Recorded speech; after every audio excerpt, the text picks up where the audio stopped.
It's time to say goodbye to another watch. This is my Tag Heuer Carrera caliber 16, no, caliber 17, excuse me. And it sold a few days ago.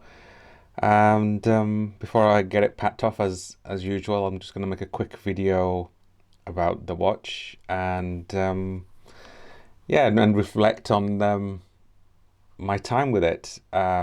Great little watch. I like this a lot. It fits me really well because it's a smaller case. So this one is 39 millimeters in diameter, and I really like the dial of this watch because it's just so clean and uncluttered. Very minimal amount of text on the dial. You've got the Carrera, which I wish they hadn't put that, and the Tag Heuer logo, and then automatic, and that's really it. And the date function is just down here, kind of hidden away. So sometimes you can sort of miss that. It blends into the dial really well, and it's just very clear. You've got a tachometer around the edges. Yeah, white hands on the chronograph dials, and the second hand is also white. It's just a really nice, clear watch to wear. I really enjoyed it. I really enjoyed owning it. I haven't worn it as normal with my other watches for a long time. Probably coming up to 7 or 8 years, I think. That's another reason why I sold it. I mean, with all of my watches now, I'm just sort of putting them up for sale. And like, if they sell, they sell. If they don't, they don't. The guy actually who bought it tried to whittle me down again, as everyone does. I understand people want to get the best deal they can do, but all my watches are priced up as what I want to sell them for. So I'm not really bargaining with anyone. He said to me, "Can I make you an offer?" I said, "No, the price is the price." Again, with all my other watches videos, if you look back, I have said that a lot of them, because of the condition of them, they are priced above what some of the market values are, and I've had a few people ask me about that. This one is no exception to that. I said to the guy that, look at other watches, you'll find them cheaper, yes, maybe £300-400 cheaper, but you're not going to find one in this condition. So you can either pay a lower price and buy a watch which is inferior, or buy a watch which is much better condition, being looked after, and also in almost like brand new condition. I mean, you look at the back case, there's no scratches on it at all.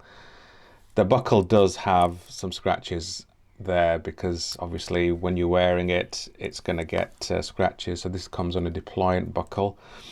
The watch originally came on a black strap, leather black strap from Tag Heuer. These are quite unusual if you don't know how to use these. So you pull that forward and then your strap goes in through there. And the good thing about this is that it doesn't have any holes, so it just fits in there, and then you just adjust it to whatever length you want. So I don't know what length mine is. This is a brand new strap, a brand new Tag Heuer strap. Let me just see if there's the if it'll focus. It's not going to. Oh, there you go. Kind of. So these straps are really expensive, but luckily I got a good deal, as always, and I did actually wear it on with this deployant buckle. That's why it's got quite a lot of scratches. But again, the actual dial and the case, the glass, unmarked, as with most of my watches, and again, that's what he's paying for. So I bought this watch way back when. So this watch came out in 2003, I believe. Let me just have a look at the warranty card. Yeah, this is a 2004 one. So about 21 years old, and look at the condition of it. Again, almost like brand new. So yeah, I put it up for sale. I paid just over £800 for it. I think these, I can't remember what the price of these were. I think they were around about just over £1,000. I think they were £1,100 or something back in 2004. And with discount and everything else, I paid about but just over £800 for it. And I put it up for sale for £2,000, which does sound a bit of a ridiculous price, but because of inflation and everything else, where most watches depreciate, as they do if you sell them after a few years, you're going to take a massive loss. So I managed to sell it for more than double what I paid for it, had use of wearing it, and enjoyed it. And as with all my other watches, I haven't made a loss on any watch so far, ever, in all my watch history of owning watches. I've never made a loss on a watch, and that's mainly because I won't accept a watch a price where I'm going to lose money. Then I think, well, I might as well keep it then. Even my Steinhardt, which I sold, my last watch that I sold, I put it up for £400, and they're retailing brand new for just over that. I think 485. I think they go for something like that. So, and I only paid 300 something for it, or 298 or something like that. So yeah, all my watches I'm really happy with. A bit, I'm not quite sad to see this one go, and I'm not quite happy to see it go, because there are times where I completely forget I own certain watches like this one. I could go years and think, oh, actually I own a Tag Heuer Carrera. Maybe I should wear that. So now this is my last classic Tag Heuer. I've got three other Tag Heuers? Yes, three. No, four. I've got four other Tag Heuers. See what I mean? What about having too many watches and remembering what you have and haven't got? This is one of the reasons I want to sell them, because I've collected too many watches over the years and I just don't have the time to wear them, and I think it's a shame. So this one runs the caliber 17, which is based on the ETA 2894 movement, which is a 37 joule 42-hour power movement. Now, 42-hour power movement nowadays in 2025 seems like a ridiculously low amount, because watches now are having like 3, 4, 5, some even 10 days worth of power reserve. So this one, you've got about 2 days before it will it'll stop. And I actually prefer this movement than the one they put in the next generation of Carrera. They put the 7750 movement in, which is a good movement, but I like the dial layout on this one, where you've got the subdials at 9, 3, and 6 instead of having them at 12, 9, and 6. I just like it. This is more of the classic look to the Carrera. So this really does pay homage to the 60s Carrera, and that's what I really liked about it. Sad to see it go, but I have replaced this watch by a watch which maybe I'll show sometime later in the future, which I'm really happy with. But I'll go into that some other time. And this one kind of, yeah, I'll go into it some other time.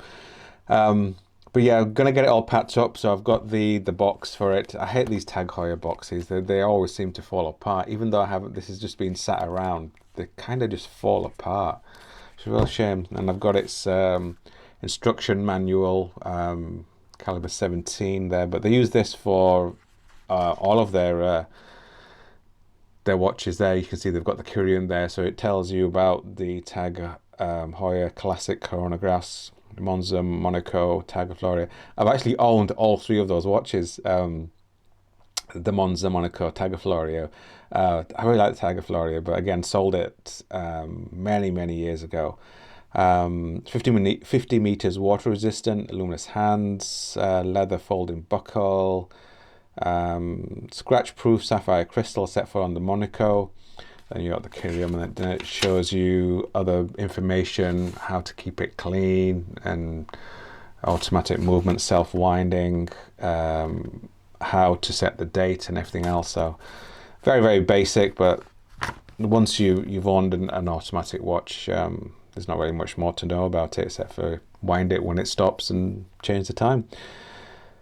So yeah, time to say goodbye. One of the things I don't like about this watch is they didn't have any anti-reflective coating. Look at that, it's really bad.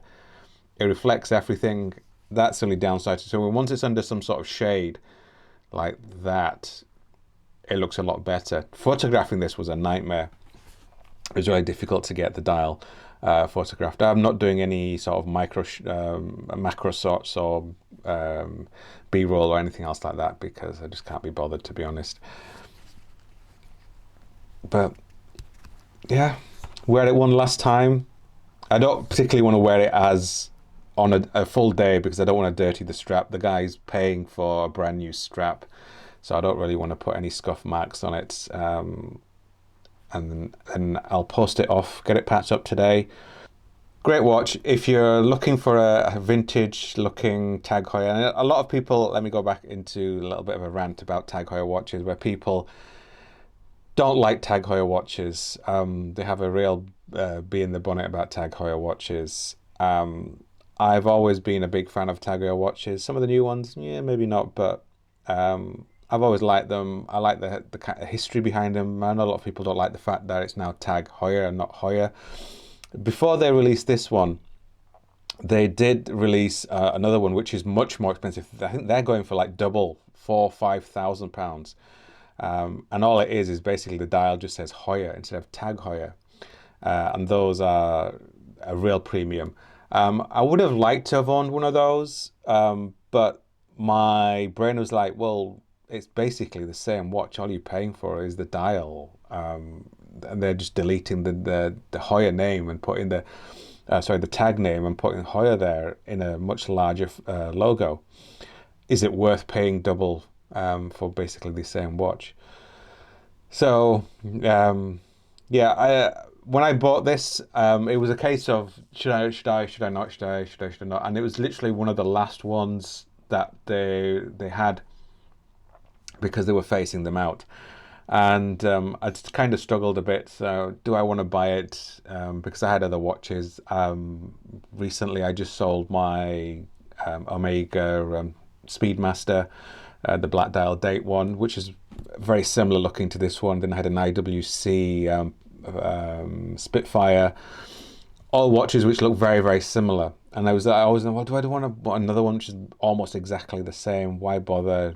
But when I got it at that price for 800 and whatever it was, 25 pounds, I thought, you know what, I can't say no to that. And I am glad I bought it now because I've sold it for £2,000.